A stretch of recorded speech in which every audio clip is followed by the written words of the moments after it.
Well, welcome everyone. It is fantastic to have you here this morning. You are absolutely welcome to be here.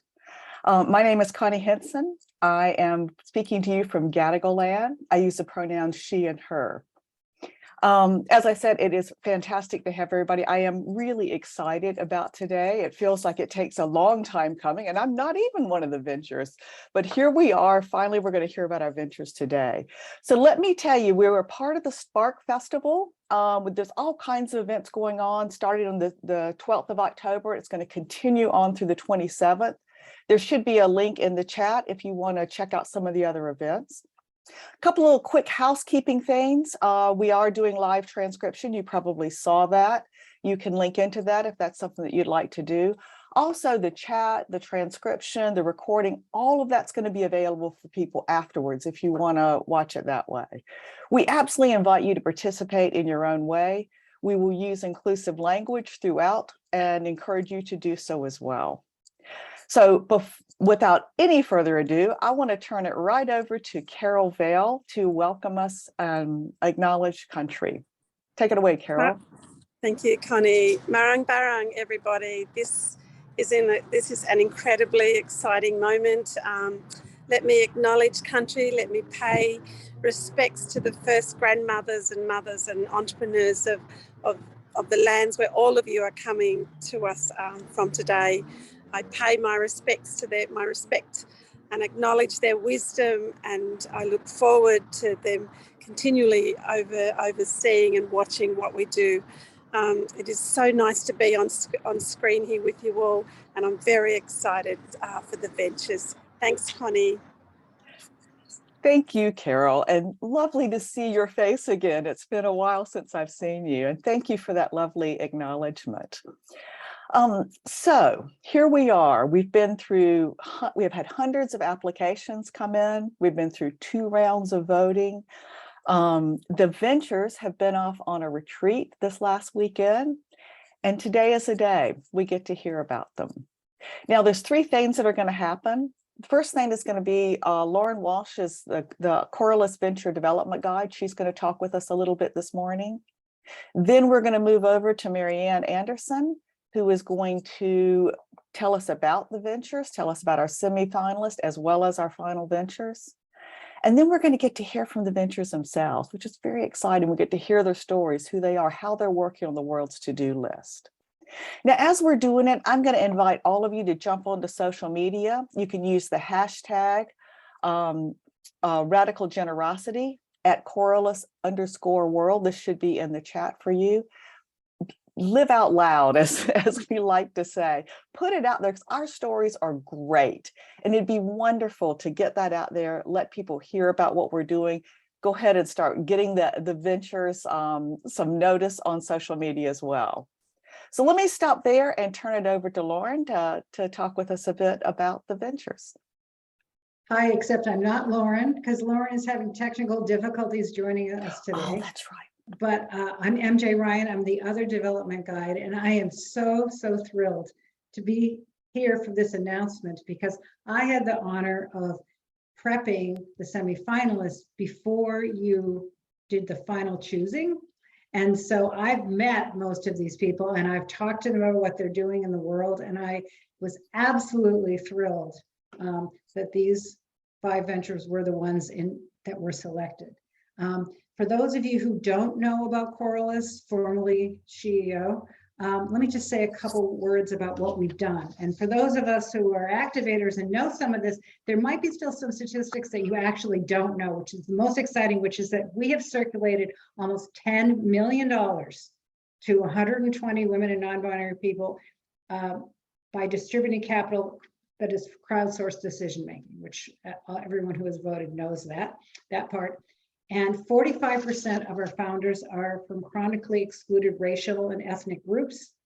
And the payback rate on our unsecured 0% interest loans is 95%. Even in these challenging times, our ventures care so much about supporting Coralus that they make sure that they are paying back. So because every dollar that gets paid back goes into a perpetual fund that gets redistributed. And we're very excited to say that we're very close to having a perpetual fund in Australia. And so stay tuned for that development, I would say, hopefully within this next year. What we're here to do is to create a new model of how money can get distributed, but not just money, about how we can support one another, how we can uplift each other to make a difference in the world. And so we tend to attract and support those who are working what we call working on the world's to-do list, which is Vicky's borrowed phrase about the United Nations Sustainable Development Goals. So every venture is going to talk today will tell you about what sustainable development goal they're working on. And so we're excited to hear that. And so why don't we get going, because I want you to hear from them rather than me. Okay, so Marianne, oh, excuse me, back to Connie. Thanks so much, MJ. Appreciate that. And it's really helpful, even those of us who have been activators for a while, to hear some of those statistics again. It's amazing what's happening. And what I love is we are truly creating a new model, a new way of doing business. So now we're going to hear about some of the ventures that are doing exactly that. And I will turn it over to Marianne Anderson to talk to us about our semifinalists and our final ventures. Take it away, Marianne. Thank you, Connie. Hello, everyone. My name is Marianne Anderson. My pronouns are she, her, and I'm honoured to join you today. I'm here on Ugamba lands at the very southeast corner of Queensland, around the Gold Coast. Wonderful to see all the activators again on our call, and welcome to any guests who are new to this and no doubt excited to be part of these proceedings. A very big thank you to around 100 entrepreneurs who applied with Coralus in our Year 4 Australia cohort funding. I certainly appreciate all the effort that goes into making your submissions. Going through these applications is one of the most exciting times of the year for me. I love being inspired, and it gives me great hope for a very positive future for our world. Over the years in Coralus, we've seen some awesome innovators and problem solvers in our semi-finalists and ventures. Really good humans who are leading the world to address some of the intractable problems we face. There's opportunity for all founders who apply to the SheEO, who apply to link into our activator community for support. In the voting process, activators provide feedback, connections, new customers, and even some mentoring. They encourage the applicants within their businesses and plans and try and help them get further along. This year we voted in 16 semi-finalists, and Finn will show them here on the slide now, I'm assuming. All impressive founders working on the world's to-do list. Innovators who felt and sensed the problems they're addressing, and from that deep understanding of those problems, they've developed unique and innovative solutions. Thank you. Our semi-finalists for this year are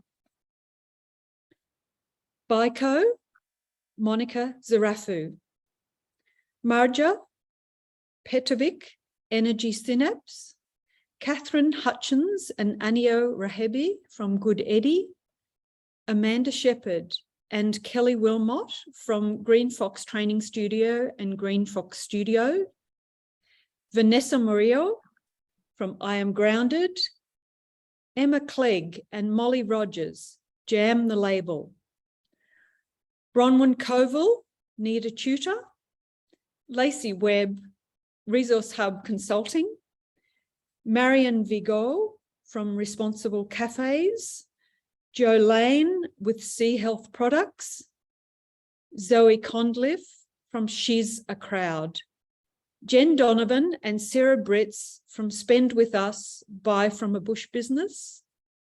Eloise Hall and Isabel Marshall from Taboo Period Products.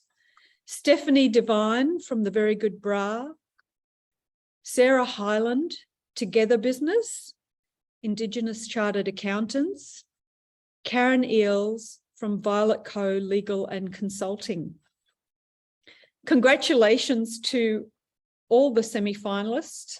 Thank you, and may you develop some very special relationships through this time as Coralus semi-finalists.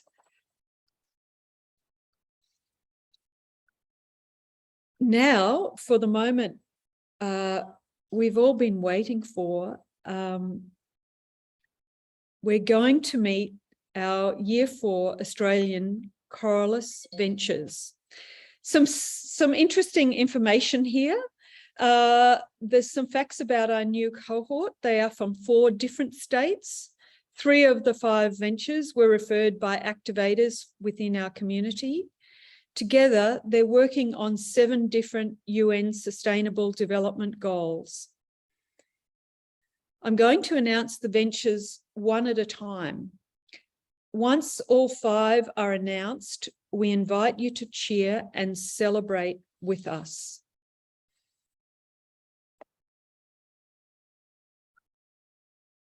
Okay. Catherine Hutchins and Anio Rahebi of Good Eddie.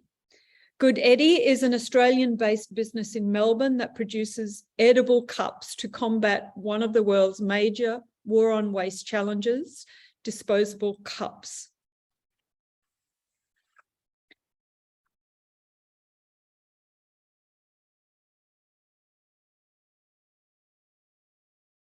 Vanessa Murillo of I Am Grounded. I Am Grounded is an upcycled food company utilising coffee fruit in functional energy snacks to lessen the staggering waste produced when harvesting coffee.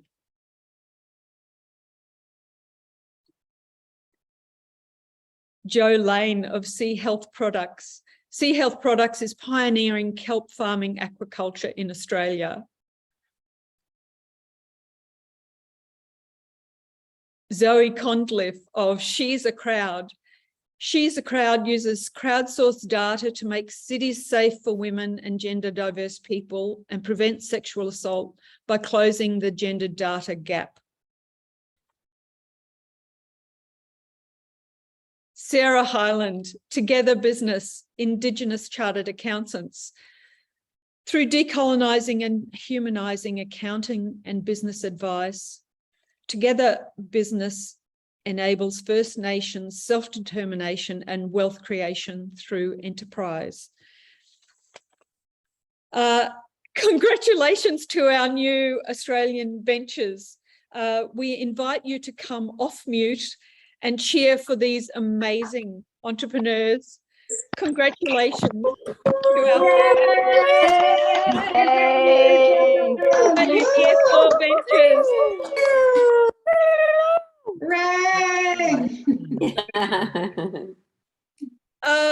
That's wonderful. What a beautiful cohort of women. Wonderful. Okay. I am over to you, Connie Henson, to give some context and overview. Okay, thank you so much. So now we get to the super exciting part. We get to hear a little bit from each of our ventures today. They're going to tell us a little bit about who they are and what they're doing. And really importantly, they each got an ask for us. So listen carefully and see if there's something you can help with.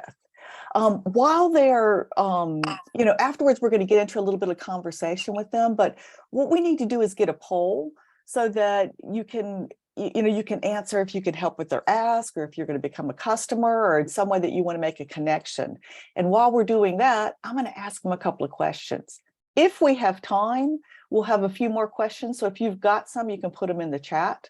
And that way I'll grab some out if we have a little bit of time for that. So everybody ready? We're going to start with Catherine and Anio. and they're going to talk with us about their venture, Good Edie.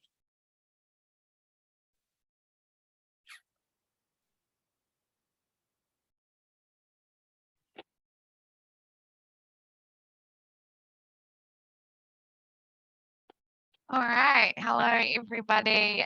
Can you see our presentation? Awesome. Yes. All right, let's get started. Hello, everybody. I'm Anya.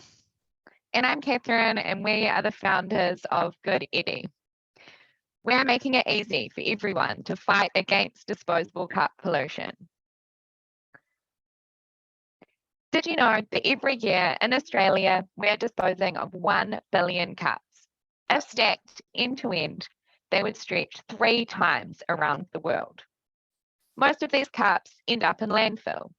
Despite efforts to fix this problem, current solutions still pollute or prove inconvenient.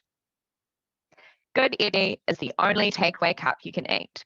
It is convenient and waste-free. Our cups are made from oats and grains, and they're tasty like a waffle cone.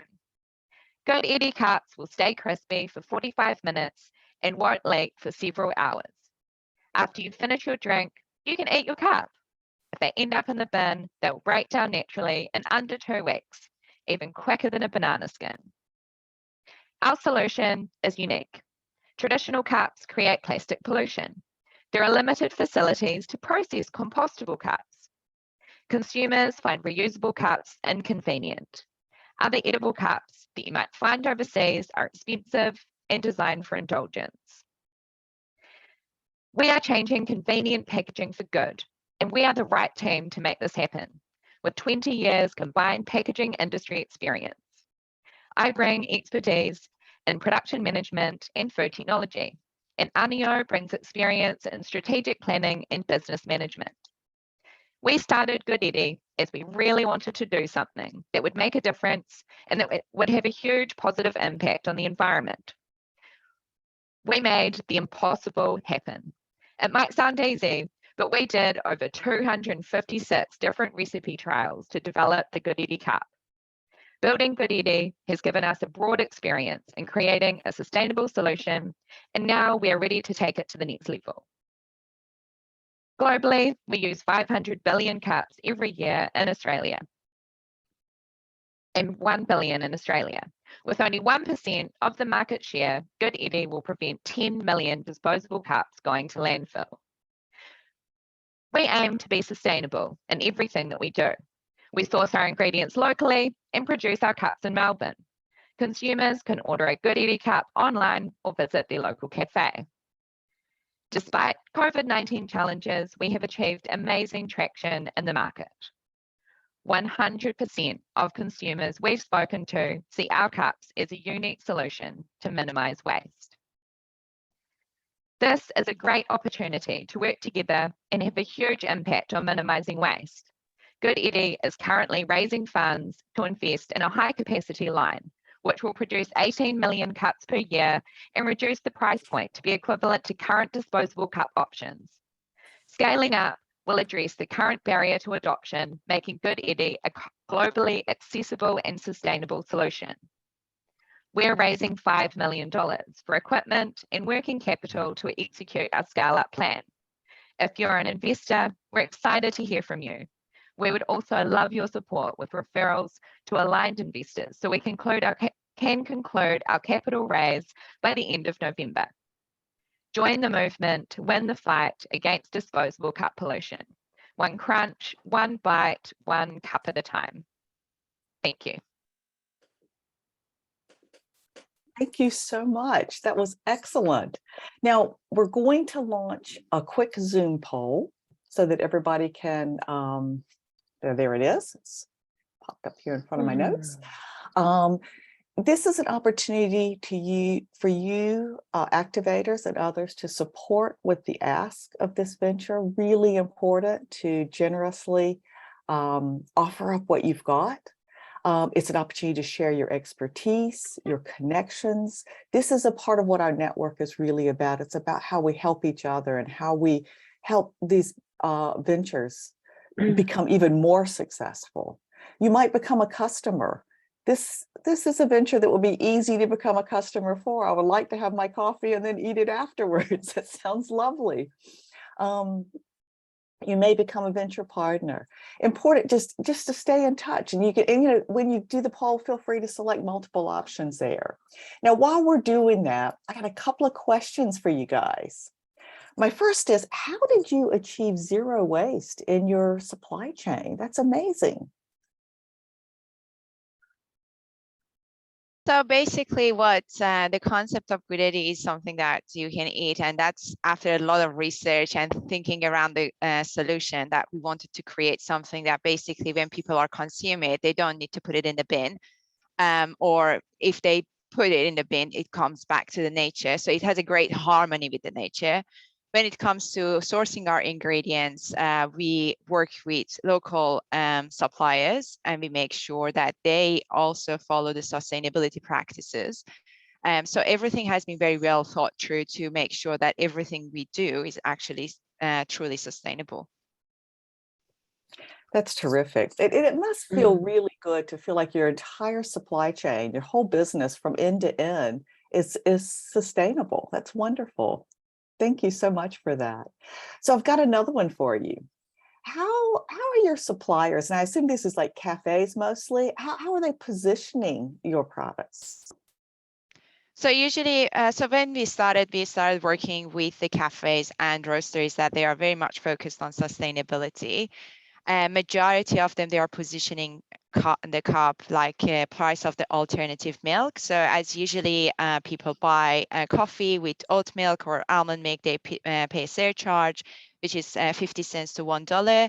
Most of the cafes are positioning like that, but it really depends on the demographic and the location of the cafe, so the price varies.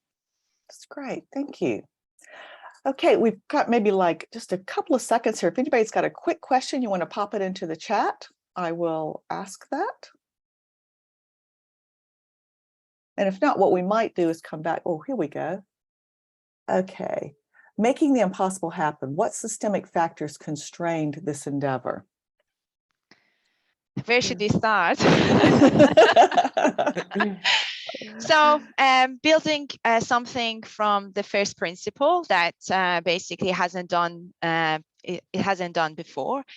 So the cups that we are making is from very, very simple ingredients. It is basically the largest edible cup that you can find globally, and that's very technical to make that, and also sourcing everything locally. When it comes to a very sensitive product like that, every single ingredient, and if you want it to be super natural and local, it's not easy to source it. So we had to source so many different ingredients to try it and stick to our values to make sure that finally we have a truly sustainable product with locally produced ingredients. So that was the main challenge.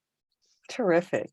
Okay, these are great. Look, I see a few more questions coming in, but we're probably going to need to move on so that we stay with our pace. However, I will encourage you guys to have a look at those questions and maybe answer them in the chat or connect with people afterwards. Okay, if you haven't answered the poll, please get that done. And we're going to move on to our next venture, which is Vanessa, who's going to talk with us about I Am Grounded. Hello, everyone. Can you see my screen? Yes. Great. Awesome. So, hola, I'm Vanessa Murillo, co-founder of I'm Grounded. We're making the world's first functional snacks utilizing upcycled coffee fruit. Did I say coffee fruit? Yes. Coffee is indeed a fruit, and it tastes of delicious berries. But did you know that to grow coffee beans, we need to throw away its delicious pulpy fruit? And every day, the world drinks roughly 3 billion cups of coffee, which leads to 20 billion kilos of waste per year, releasing 16 million tons of CO2 into the atmosphere. I grew up in a coffee household, being the daughter of a coffee scientist and coffee importer. My father believed in using all parts of coffee and told me all about the importance of upcycling. I didn't come to appreciate this notion until I was much older, seeing how upcycling could unlock so much potential for coffee farmers. So why upcycle? Well, upcycling food is now considered, or that otherwise would go to waste, is now considered a key way to fight global food waste footprint. Global food waste now represents a $1 trillion yearly wasted opportunity. So in late 2018, we started I Am Grounded to empower a change in coffee waste. Our solution is to go from farm to snack. In the process, we upcycle up to 50% of the fruit's pulp and skin and work with fair trade small Colombian coffee producers and Colombian coffee scientists to preserve the fruit's antioxidants. This circular economy approach means that we pay a premium for our coffee fruit concentrate and support coffee farmers along the way. Named a top food trend by Forbes and Whole Foods, upcycling food is now considered a $63 billion opportunity. And over the next 5 years, we aim to be a leader in both this space and the $4.4 billion Australian snack food market. But it's not just eco-minded consumers jumping on the upcycled food trend. From Gen Zs to boomers, we're all looking to snack smarter, more conveniently, and more sustainably. That's why we developed a range of clean energy bars, and later in the year, we'll release a range of snacking clusters. Our snacks are 100% vegan and made to fit into your day, with the perfect amount of caffeine to give you a nice energy boost. We are the first snack company in the world to be utilizing coffee fruit in this application. We're giving consumers jitter-free, guilt-free energy that has 5 times more antioxidants than grapes and green tea, contains organic whole ingredients, and offsets 70 grams of waste per snack. Consumers are saying the bars are delicious, energizing, and the perfect pick-me-up snack. We're now stocked in over 200 locations Australia-wide, including offices, cafes, and IGAs, and have a growing e-commerce offering. In 2023, we have an amazing opportunity to go national with a big box retailer, which will see us grow exponentially. To meet this growth, we've assembled a team who have backgrounds in e-commerce, marketing, project management, and food science. We've also collaborated with FMCG strategists to execute our aggressive growth plan. In addition to this interest-free loan, we're looking for funding. We have 130,000 committed with a lead investor and asking for another 100,000 from the Coralus community by May 2023 to support our promotion and exclusive national rollout into the big box retailer. Gracias. Thank you, Vanessa. That was wonderful. And I must say, I have tried your products and they are absolutely delicious, especially the espresso bars. They're my favorites. Thank you. So we're going to launch the poll now. So everybody get ready and think about the ask that you've been asked. How can you connect? In what way can you support this venture? And while you're doing that, I've got some questions for Vanessa. So Vanessa, let me start by asking you, how has your user testing strategy informed the product innovation? Yeah, we're definitely very consumer centric. We've spent the last, I'd say, 18 months very much listening to what consumers would like in a natural energy snack. We take feedback very seriously. We've onboarded feedback through our website, through sampling programs, partnerships, and it's really determined how we are growing the future lines of our products, hence the new clusters that we're launching soon, as customers really wanted a crunchy snack. So consumer-centered snacks for us is a very important thing because it is a novel ingredient that consumers don't really know the taste of. It's very important to be listening to feedback. Fantastic. And when's a new product coming out? It should be released by the end of the year, soft launch on our website, and then hopefully scale into retailers by January next year. Fantastic. I'll definitely give it a try. Yeah. Okay, I want to ask another question, but if you want to put some questions in the chat, please do. So my next question is, what role do your product champions play in helping I Am Grounded scale? We actually have onboarded about 30 amazing ambassadors just recently in the last 4 months. They are taste testers and, change agents, I guess, for us to really communicate our mission. And they've been really great to get really good feedback on our packaging, on, our products statements and what we're doing. So we really champion these 30 ambassadors. They are people, everyday consumers are wanting to snack more consciously, from, busy mothers to busy corporates to, athletes. So we're very much on the spectrum of energy. We're very much focused on the job to be done, and they provide amazing feedback to us, which dictates how we, where we market and how we grow up our brand, I guess.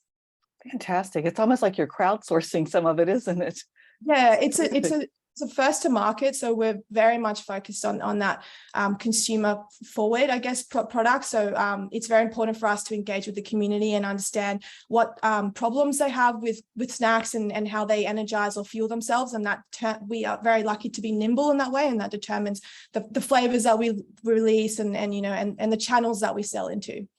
Fantastic. Okay, terrific. Thank you. Does anyone have any questions, burning questions they'd like to put in here?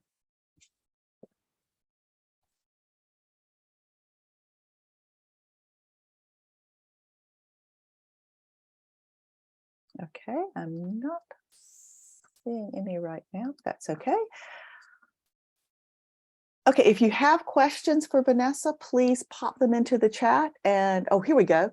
What snacks would be placed within what do you see it, Vanessa? I'm stumbling over it. Okay, great.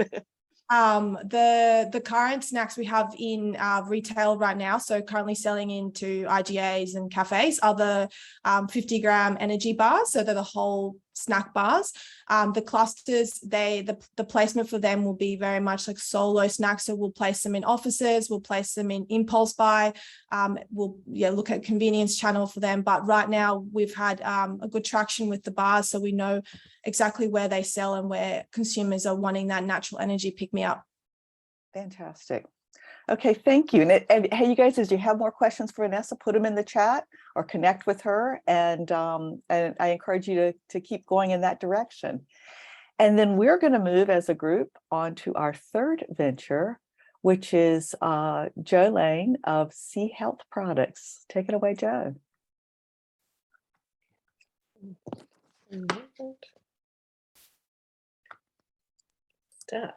Thank you, everybody.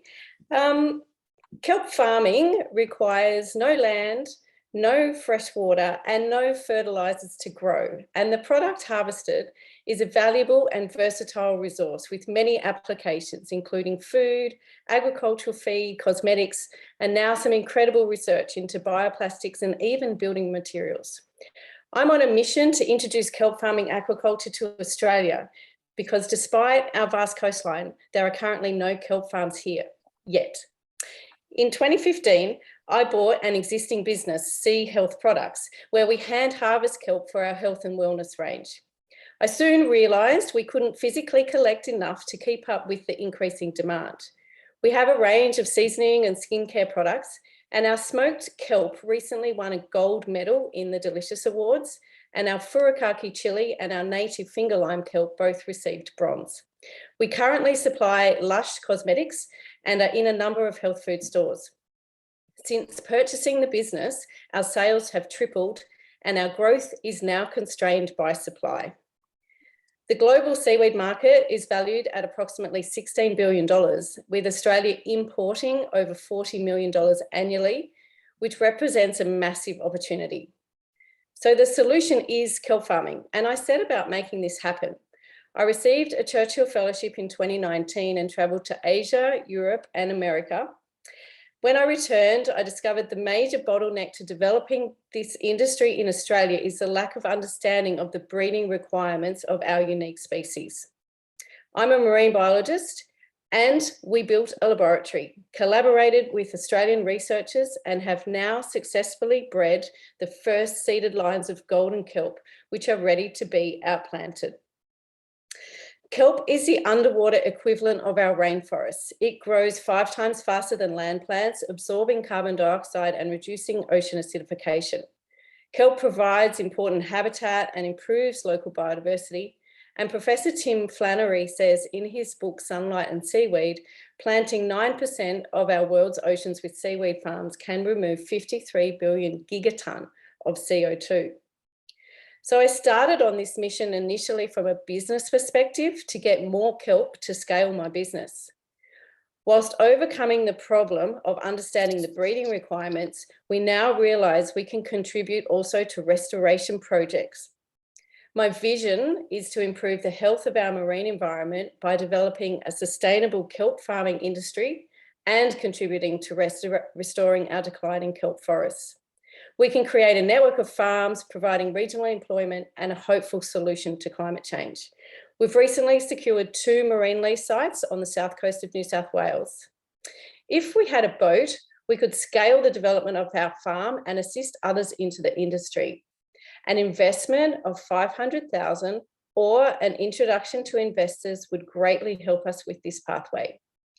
By simply growing more seaweed in our oceans, we can help combat some of the biggest challenges we're facing today: climate change, species loss, and food security.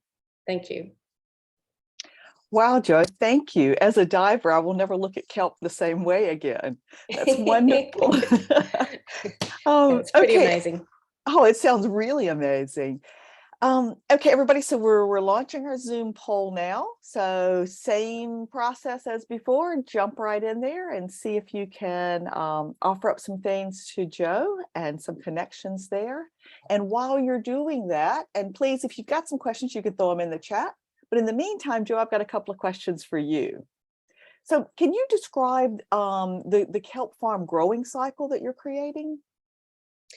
Yeah, so in the picture, we go out, we've got a permit to collect the brood stock, so you get the reproductive tissue, which is called sorus tissue. I can give you a whole biology lesson. And it releases zoospores, so similar to a fern, and then they change into male and female. And I didn't have time to mention that, but we can actually store the male and females and stop them from fertilizing, which now we can create a seed bank. So we have seed stock from 8 different locations around Australia, which is fantastic. And then you grow them in the laboratory. The scale is amazing of what we can produce kilometers and hectares in our relatively small laboratory, which can then be outplanted onto the rope. It's got no feed.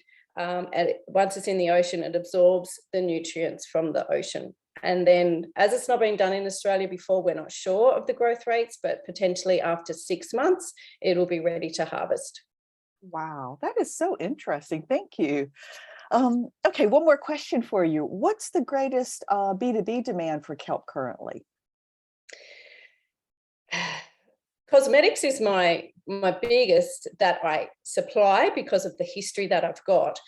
As far as the inquiries that are coming in, and I'm unfortunately saying no to because I don't have the supply, is the plant-based meat products. So I'm getting a lot of inquiries around that.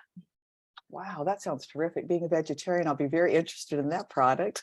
Yeah. Sounds great. Smoked salmon, burgers, all kinds of things. Wow. Okay. All right, we gotta get you some more investment so you can produce those products for us. That sounds wonderful, Joe. Okay, if anybody's got any quick questions, we got maybe like about a minute here if somebody wants to. Oh, we have a US venture that has a kelp drinking straw, someone's saying. MJ. Oh, interesting. That might be a good connection for you, Joe. Yeah, cool. Okay, there's a few things in there for you, just a few connections for you. Excellent. Okay, I guess we probably better move on. If you've got questions for Joe, though, connect directly. All of her details are in there. And we will move on now to Zoe, and she's a crowd. Jump on, Zoe. Hi, everyone. Can you hear me and see my screen? Yes. Awesome. So my name's Zoe and I use she, her pronouns, and I'm the founder and CEO of She's a Crowd. We use crowdsourced data to make cities safe for women and gender diverse people and close the gender data gap. I am a survivor of sexual assault and an abusive relationship, but I'm far from alone. Gender-based violence is still a ubiquitous problem across Australia and indeed the rest of the world. And yet around 9 in 10 sexual assaults still go unreported to the authorities. This means that decision makers can't access the data that they need to understand the problem. And we believe that if you can't understand a problem, you can't fix it. But She's a Crowd is changing that. Our safe and anonymous crowdsourcing platform allows anyone, anywhere in the world to share their story. Each story is geotagged and timestamped and aggregated to create important insights. We provide these insights to our customers, who are decision makers, transport providers, educational institutions, and the like. And all of them have one thing in common. They desperately want to understand and address this problem, but they don't know where to start. We're proud of what we've achieved in the last 4 years. We are the Telstra Best of Business Award winners for 2022 and have achieved revenue growth of 240% per year on average. We have incredible engagement with over 10 million website views per month and a 32% website to app conversion rate. Since 2018, we've successfully built a survivor community in the hundreds of thousands and have created the biggest geospatial database of sexual assault and gender-based violence in the world. We've done this by bootstrapping and have achieved our brand traction and reach organically. We're proud of the way our work supports survivors to feel heard and know that they are not alone. Survivors, for example, tell me that sharing their story with She's a Crowd makes them feel heard and seen, sometimes for the first time. One survivor even told me that her recurring nightmares had stopped after years after her sexual assault, after sharing her story with She's a Crowd. But our work is not complete. We need to show survivors that we can put our money where our mouth is and use their stories as data to inform real change. That's why we've built the first version of our Data Insights dashboard, and we're currently running pilots with key paying customers across government, transport, and the university sector. We need your help to take our Insights dashboard to the next level. And this will allow us to deliver high quality data insights across our partnerships ecosystem.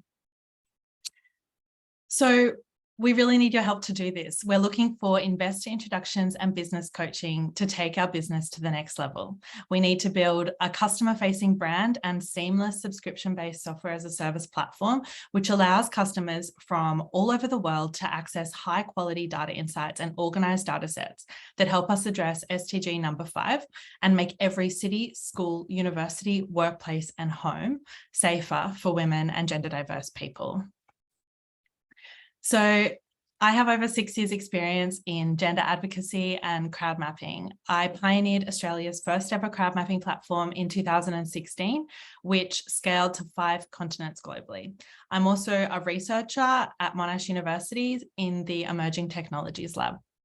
And I'm backed by an incredible team who bring gender expertise, data analytics, and marketing prowess to tackling one of the most complex and pressing issues of our time.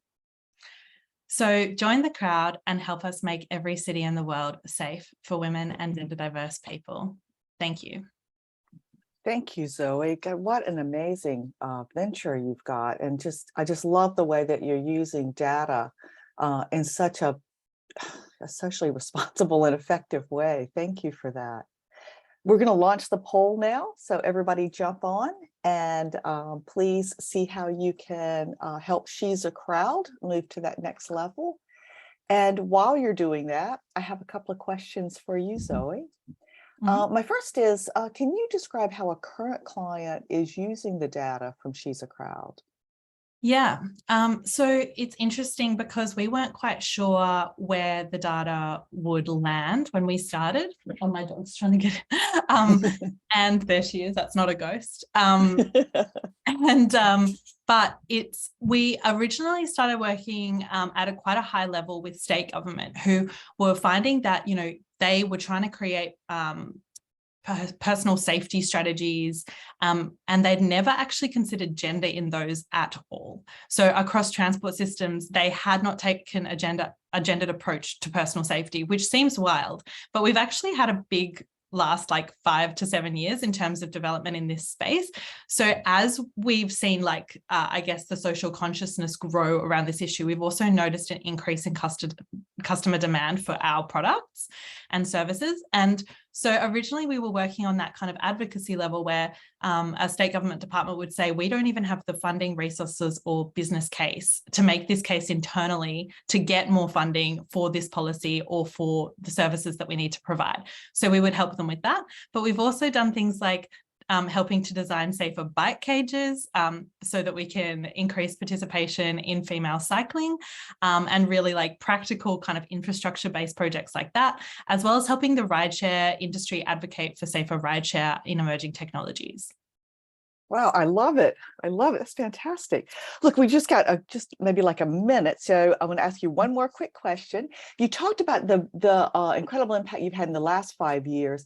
Talk about the next 5 years. How are you going to impact society?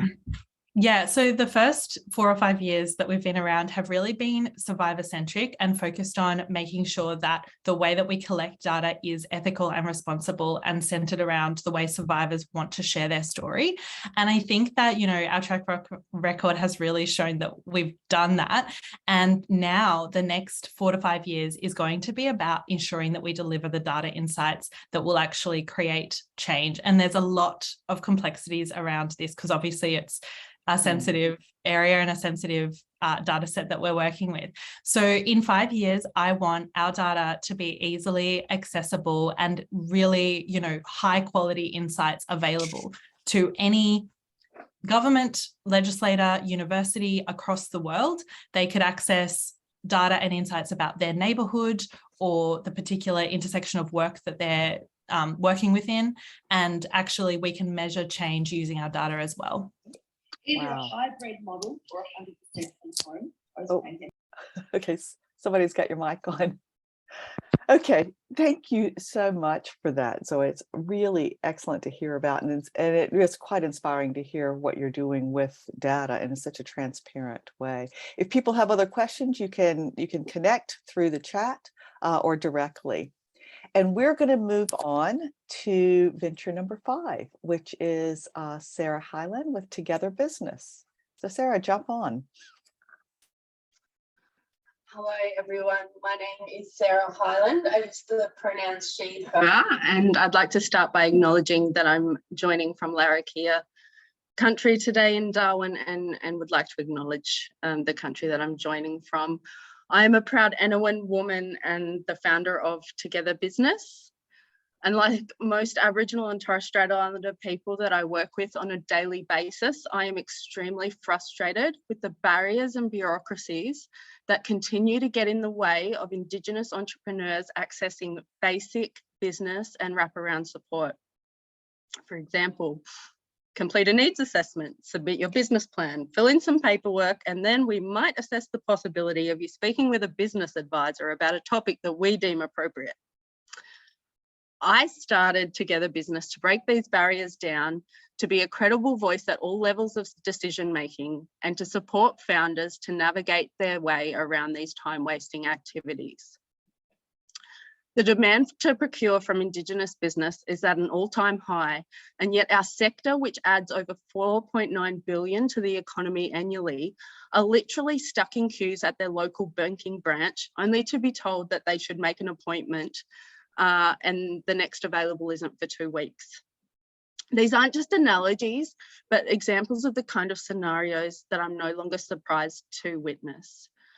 For example, opportunities exist and the founders with the vision to execute are ready. However, funders need bank accounts to deposit funds into.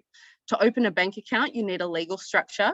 To incorporate a legal structure that can accept money from philanthropic trusts, you need DGR1 status. To get a legal structure with DGR1 status, you need funds to engage experts at a cost of $5,000 to $35,000, depending on who you speak to. Meanwhile, youth justice programs, language preservation work, and artistic expression programs are put on hold. Not because the idea isn't great, not because the founder isn't capable, but because there is too much talk and not enough action. Over the past 2 years, we've developed a successful and impactful fee-for-service model, working with over 60 First Nations founders and established businesses, providing services such as legal structuring, charity registration, connection to auspices, other professional advisors, and cash flow and sustainability mapping, in addition to the more traditional accountancy and bookkeeping services. We've been recognised for the 2nd year in a row as the Xero Community Partner of the Year and have carved out a reputation for ourselves in the profession as a business who is doing things differently. But I want to do better. The accounting profession is severely underrepresented by Indigenous qualified accountants, and I want my industry specialised expertise to be available for all that need it. I know from experience that setting business owners up with a suitable legal structure and the right advice from the beginning is essential for their success. I'm currently working on an MVP of my Product Together Academy, which is a subscription-based online platform which provides users with content relevant to their stage of business and addresses common challenges and questions that the Indigenous business community face, while at the same time providing an easy and straightforward pathway to one-on-one support when it's needed. This project has been costed at approximately $64,000 to deliver and scale this into market. As mentioned, it is very important for me to make this product accessible, but at the same time, it is also so important to have an Indigenous accounting firm servicing our Indigenous business sector. And so the growth of the accounting business is also of critical importance. And so my ask today is really for support in any form that comes to you to, make both of these services a reality for the Indigenous business sector. Fantastic, Sarah. Thank you. That's excellent. I love the idea. It's like something that needs to happen for every business. It has such a possibility of amplifying First Nations businesses in Australia. So thank you for what you're doing. Let me, as we launch our poll, everybody knows the drill now, jump on there. And I'm going to ask you a couple of questions while everybody is answering the poll. My first one is, Sarah, how will your early adopter clients ideally interact with Together Business Platform? I think I've really got my early adopters, really flagged as the individuals who are hesitant to commit to services that the accounting firm offers because of a financial reason. And so really interacting in a self-service way, in a way that empowers an individual to manage their finances and have access to the right information. But at the same time, not putting a financial strain on their business at the early stage. That's terrific. It's amazing what you can do when you start thinking about providing the service and just making sure people are able to access that, as opposed to just how can you fast make a profit on it. I love that. How will these clients describe the value they're receiving from Together Business?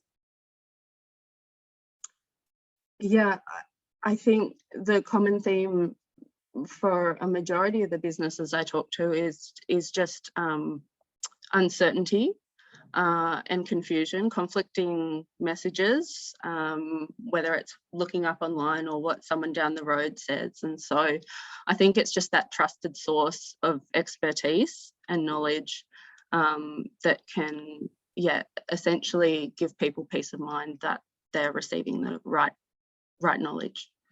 Fantastic. Thank you so much. And we're going to have to move on because we are running out of time. But if people have questions for Sarah, please connect with her directly. And if you've got ways to be of assistance, please jump on that. I just want to take a moment, have everybody come off mute and give a huge round of applause to all of our wonderful ventures this year. So let's give a big clap. Congratulations. Congratulations. Just a huge congratulations to all of you. It is, congratulations to all of you. It is, Oh, okay, I'm getting feedback. As we went back through, okay, somebody's got their mic on, please. Okay, somebody's got their mic on, please. Turn off your mics, please. Okay, great. I'm getting feedback otherwise. It was so much fun as an activator. How many ever months ago we started with getting our ventures in, getting the applications in, going through that first round, going through the next round of voting. And then, and to me, it is just an incredibly exciting part of being an activator, is to get to be part of choosing the ventures that we ultimately support. And we've got an amazing group of semifinalists and an incredible group of finalists in this year's cohort.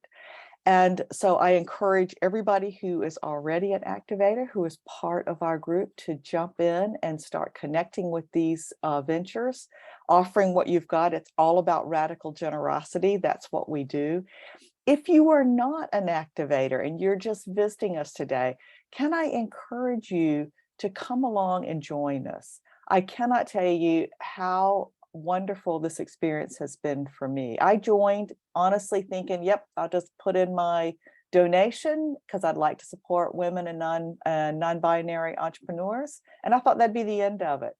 And I have been incredibly involved. I have received so much for myself. I've been able to offer the kinds of things that, to make a contribution using my skills and abilities. And I think that's what a lot of us are about, is we want to contribute to to making the world a better place. And Coralus is a wonderful place to do that. So whoever you are, however you come, participate in whatever you would like, but we would love to have you join us. And I think that Finn will probably put us a good link in the chat so that if you want to join, you can. We have a couple of upcoming events. So we just got a tiny bit about our ventures today. But on the 1st of November and the 8th of November, the 1st is at 9 o'clock Australian Eastern Daylight Time. And on the 8th is at 10 o'clock, for those of you who want to get a little bit later. We've got some venture deep dives. So this is your opportunity to learn a little bit more about these ventures and to, maybe have some interaction and ask some questions. And I definitely encourage you to jump on and get to know them. Look, I think I cannot believe I'm actually going to manage to wrap this up just a tiny bit ahead of time. I think what we will do with our last minute is we're going to pop back on and we are going to say a huge congratulations to all of our ventures. So if I can get us to pop off the slide and everybody come back on, and let's say thank you to everyone for submitting your application, becoming a semifinalist, and especially to our ventures. Becoming a semifinalist, and especially to our ventures. Thank you, everyone. And thank you to everyone for participating today. Thank you to everyone for participating today.